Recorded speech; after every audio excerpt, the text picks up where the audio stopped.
Սուրենյանց քիչ հարաճ Հայաստանում Իրանի դեսպանը հայտարարությամբ հանդես եկել դասույցի ժամանակ նշել է, որ Թեհրանում այսպես ասած պատկերացում է ձևավորվում այն մասին, որ Հայաստանը դարձել է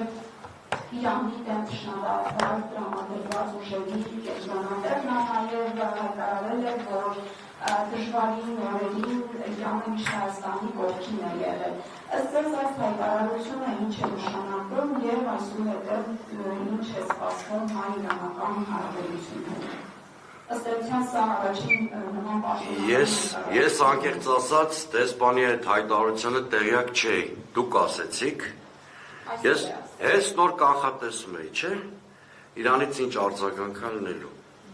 Ես հենց նոր ասում էի, չէ՞, որ Ադրբեջանա-ամերիկյան գործարքը տեղի ունեցել օգոստոսի 8-ին, որտեղ Փաշինյանը բուտաֆորիայի դեր է կատարել։ Եթե Միացյալ Նահանգների և Ադրբեջանի գործարք ա եղել, հարց է առաջանում, ում դեմ ա եղել այդ գործարքը։ Բնականաբար Նիկոլ Փաշինյանի դեմ չէր կարող լինել։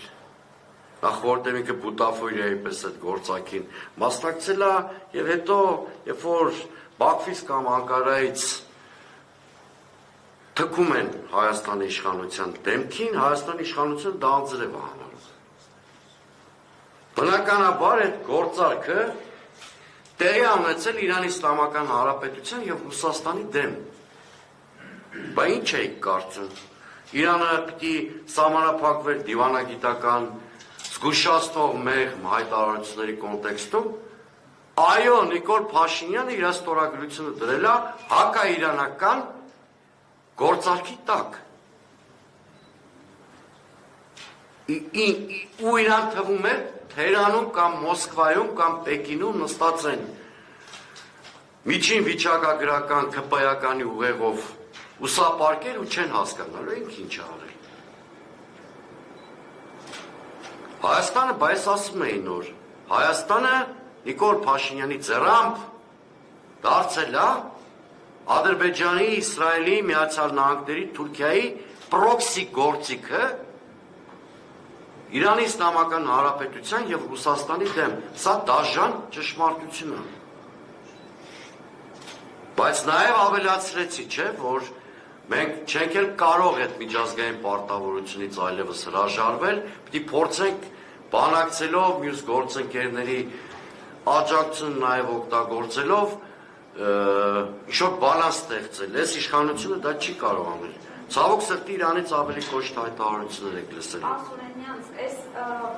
ցույցերի ֆոնին է դեսպանը նման հայտարարություն արել այս օրերին։ Որտեղ ցույցերի ֆոնին բերման ենթարկեցին Արադ Միրզոյանին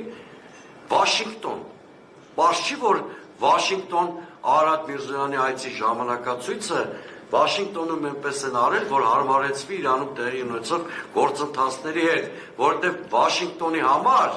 այս գործարքը ոչ Հայաստանի մասին է թրիպը, ոչ էլ նույնիսկ Ադրբեջանի մասին է։ Սա գործարք է առաջին հերթին Իրանի դեմ, դրա համար հակաիրանական ռետորաբանության համատեքստում թրապի բերման ենթարկեցին Արադ Միրզոյանին Վաշինգտոն։ Հետևանքները շատ արագ զգացնել էին տալու։ Մինչև երեկոյան սպասեք, գուցե Մոսկվայից էլ հայտարարություն շատ խիստ կհնչի, կամ իրանց ձևով կհնչի, չգիտեմ։ Ինչպես կորոշեն արձագանքել, ամենայն դեպս մտահոգությունները կհնչեցնեն։ Սա շատ բնական է, որովհետև եթե դու տեսնում ես, որ Միացյալ Նահանգները առնվազն ապակայունություն է փորձում սերմանել Իրանի Իսլամական Հանրապետությունում, ու այդ փուլում գնում ես այս կարգի համատեղ հայտարարության տակ ստորագրություն ես դնում, բա դա հակաիրանական քայլ է, բա հակաիրանական քայլ չի, ինչ է։ Շատ կանխատեսելի, ենթադրելի հայտարարություն է դա։ Անավարտում բանալանում այդ որ իշխանությունները կամ շիարնում բանդերը կազմելով համարել գործում, դրավարապարացությունն համարելների գործում, ինչ է կարծում, Նիկոլ Փաշինյանը կհաջողվի մոլդավական ուզությունների սցենար այստեղ Շնորհակալություն, դուք խոսում եք մոլդովական սցենարի մասին։ Ես մի քիչ հերվիս կամ, որ մեր լսարանին, հեռուստադիտողներին էլ պարզ լինի, ինչի մասին է խոսքը։ Ուրեմն ես ուզում եմ հիշեցնել, որ սրանից ամիսներ առաջ կամ տարի առաջ Սլովակիան մի շատ խարիզմատիկ լիդեր ունի, վարչապետ։ Խոսքս Ֆիցոյի մասին է։ Ֆիցոն իր մահափորձից, իր դեմ կազմակերպված մահափորձից հետո ակնարկեց կամ բացահայտեց, որ մահափորձից առաջ սպառնալիքներ էր ստացել Եվրամիության բյուրոկրատիայի կողմից։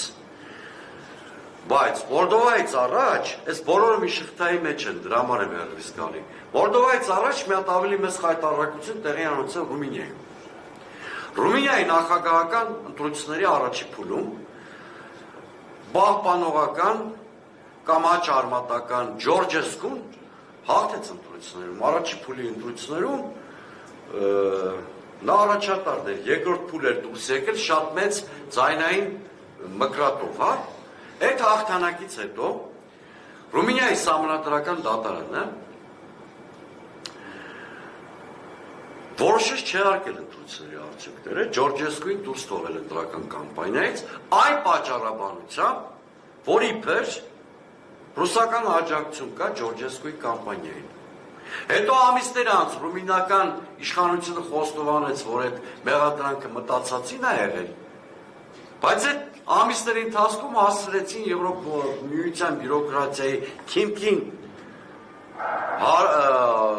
հարազատ մի հատ տեխնացուի դարձնել Ռումինիայի նախագահ։ Մոլդովական մոդել, որ ասում ենք, ինչ նկատի ունենք, դա ապօրինի ֆիլտրումների համակարգն է։ Դա ըստ էության մոլդովական հասարակությանը հիբրիդային մոլդովական հասարակությանը հայտարարված հիբրիդային պատերազմ էր։ Սա փորձեցին, բայց ոչ Ռուսաստանի, այս դեպքում բյուրոկրատիայի կողմից։ Այդ ֆիլտրումների համակարգով իրանք փորձեցին հաճելի պատկեր ստանալ եւ դա իրանց մոտ Մոլդովայում ստացվեց։ Արդյոք մոլդովական տարբերակը կարող է 100%-ով Հայաստանում կրկնվել, վստահ չեմ։ Տարբերությունները շատ են։ Նախ Մոլդովայում Եվրամիության ազդեցությունը շատ ավելի մեծ է։ Մոլդովան Եվրամիության անդամության թեկնածու է։ Ի տարբերություն Հայաստանի։ Մոլդովան Եվրամիության հետ ունի ընդհանուր սահման։ Երկու։ Տարբեր են մոլդովական ընդդիմությունն ու մեր ընդդիմությունը։ Այնուամենայնիվ չմոռանանք, որ մոլդովական ընդդիմության մի հատվածին կոնսոլիդացնում էր Շոր անունով մի գործարար, որը իսկապես գտնվում է Ռուսաստանում եւ բացահայտորեն ինչ-որ ռուսական թեզերի մասին է խոսում։ Հայաստանում այս վիճակները չկա։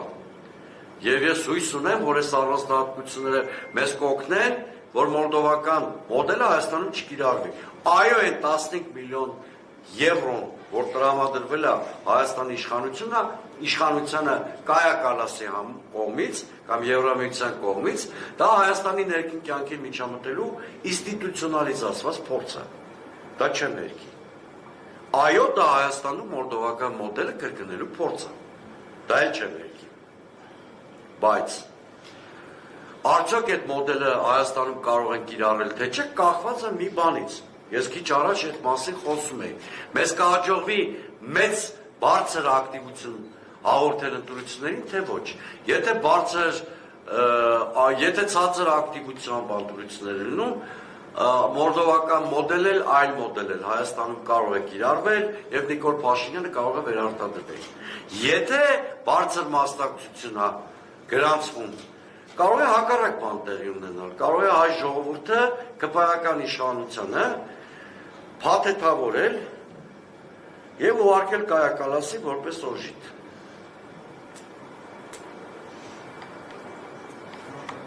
Բարձրացնից որ ասացիք, որ չեք բացառում նաև փողոցային բանկարը, ինչու է կարևոր կանոնի դեպատերացնում հաշվառները, որ փողոցային բանկարը նաև ընդրությունների ակցիայի մասնակցություն կատարելու հարաբերությունից ներկայանում։ Գիտեք, ես սկզբունքորեն ասեցի փողոցային պայքարը չեմ բացառում, բայց քիչ հավանական եմ համարում, որ ընտրական ցիկլը արդեն շատ մոտ է, քիչ հավանական եմ համարում, որ ընտրական ցիկլին զուգահեռ մեկ այլ պրոցես գնա, Ընտրական process-ը հենց ինքը ենթադրում է ակտիվ փողոց, որտեղ կուսակցությունները հանրահավաքներ են անում, մեծ հանդիպումներ են անում, այսինքն ընտրական գործընթացի մի զգալի հատված այս փողոցներում էլ տեղի ունենում։ Ես հիմա ընդդիմադիր բոլոր գործընկերներին կոչ կանեմ ընտրությունների վրա կենտրոնանալ, դա չի բացառում է որևէ այլ process, դրա համար ասեցի, բայց ես իսկապես հնարավորություն եմ տեսնում, որ ընտրությունների միջոցով երկրում հնարավոր են փոփոխություններ։ Իսկապես տեսնում եմ այդ հավանականությունը եւ այս Միացյալ Նահանգներ, Եվրամիություն, որ շատ քթները խոթում են Հայաստանի, հատկապես այս փուլում։ Մեկը թրիպ, մյուսը դիմակայունության 15 միլիոնը, մյուսը հենց սա էլ է ինձ հուշում, որ իրանք հասկանում են, որ Նիկոլ Փաշինյանի իշխանության էլեկտորալ ռեսուրսները շատ վատ վիճակում են, այսինքն իշխանությունը մի օրի չի, այսպես ասեմ, եւ փորձում են բոնուսներով փրկել Նիկոլ Փաշինյանի իշխանությունը։ Հայ ժողովուրդը պիտի ցույց տա, որ ինքը որևէ մայրաքաղաքի պարտադրանքին չի ենթարկվում։ Այդ մայրաքաղաքը կլինի Բրյուսելը, Մոսկվան, Վաշինգտոնը, Բաքուն, թե Անկարան, ինձ բացարձակապես չի հետաքրքրում։ Որևէ մայրաքաղաք իրավունք չունի իր կամքը պարտադրել հայ ժողովրդին։ 2026-ի ընտրությունները սովորական ընտրություններ չեն։ 2026-ի ընտրությունները հարակվե են։ Քվեաթերթիկի վրա երկու պատասխան է գրված՝ Արևմտյան Ադրբեջան եւ Հայաստանի Հանրապետություն։ Բացի ԿՊ-ից եւ նրա սատելիտներից, որոնք ներկայացնում են Արևմտյան Ադրբեջանի ֆրակցիան, մնացած բոլոր ընդդիմադիր ուժերը